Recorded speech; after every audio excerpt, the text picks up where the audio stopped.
Welcome to ஒரு review.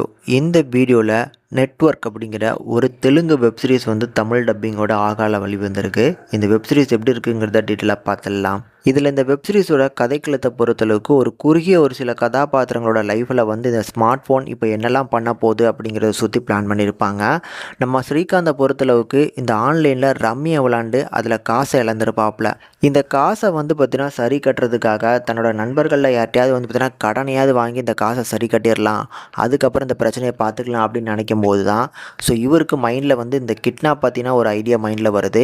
அது எந்த மாதிரியான ப்ராசஸில் போகுது அப்படிங்கிறது இன்னொரு பக்கம். இதே மாதிரி ஒரு சில கதாபாத்திரங்கள் இருக்கிறாங்க. வந்து ரீல்ஸ் பண்ணி எப்படியாவது ஹீரோ ஆகணும் அப்படிங்கிற மாதிரியான ஒரு கதாபாத்திரம். ஃபோன் தான் எல்லாமே, ஃபோனில் எல்லாத்தையுமே செர்ச் பண்ணி யூஸ் பண்ணி அது வந்து பார்த்திங்கன்னா நம்பக்கூடிய ஒரு ஆட்கள் ஒரு கதாபாத்திரம்.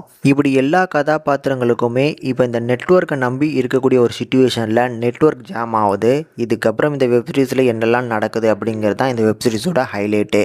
எனக்கு இந்த வெப்சீரிஸை பொறுத்தளவுக்கு ஆரம்பத்தில் கொஞ்சம் சுமாரான ஒரு ஸ்டார்ட்டாக இருந்தாலும் போக போக ஓரளவுக்கு நல்லாவே மெருகேற்றுறாங்க.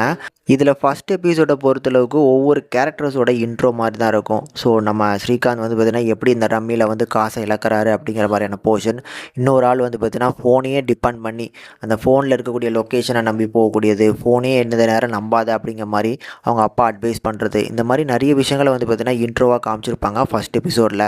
ரெண்டாவது எபிசோடில் தான் கண்டென்ட் என்ன அப்படிங்கிறது கிளைமேக்ஸில் தெரியும். அதாவது ரெண்டாவது எபிசோடோட கிளைமேக்ஸில் மிச்சம் இருக்கக்கூடிய 3 எபிசோடுமே ஓரளவுக்கு நல்லா சுவாரஸ்யமாக எடுத்துருக்குறாங்க. இந்த எல்லா கதைகளுக்கும் ஒரு நல்ல வந்து பார்த்திங்கன்னா ஒரு மீனிங்ஃபுல்லான ஒரு கண்டென்ட் இருக்குது அப்படிங்கிறது நான் நோட் பண்ணேன். அதனாலே வந்து பார்க்கறதுக்கு நல்லா இருந்துச்சு. மொத்தத்தில் ஒரு நல்ல கண்டென்ட் உள்ள ஒரு வெப் சீரிஸ். ஆனால் ஒரு சுமாரான ஒரு ஸ்க்ரீன் பிளேனால் வந்து பார்த்திங்கன்னா அந்தளவுக்கு இன்ட்ரெஸ்ட் இல்லாமல் போகுது.